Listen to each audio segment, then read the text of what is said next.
అతి తక్కువ కాలంలో పాపులర్ హీరోయిన్ గా మారిన రకుల్ ప్రీత్ సింగ్ కి ఓ కోరిక ఉందట. అది కూడా సినిమాకు సంబంధించింది.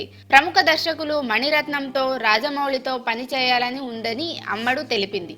కెరీర్ పరంగా మంచి పొజిషన్ లో ఉన్న రకుల్, సుకుమార్, మురుగదాస్ వంటి దర్శకులతో కలిసి పనిచేశానని, ఈ ఇద్దరు దర్శకులతో పని చేయాలని ఉందని బాహాటంగానే చెప్పడం గమనార్హం.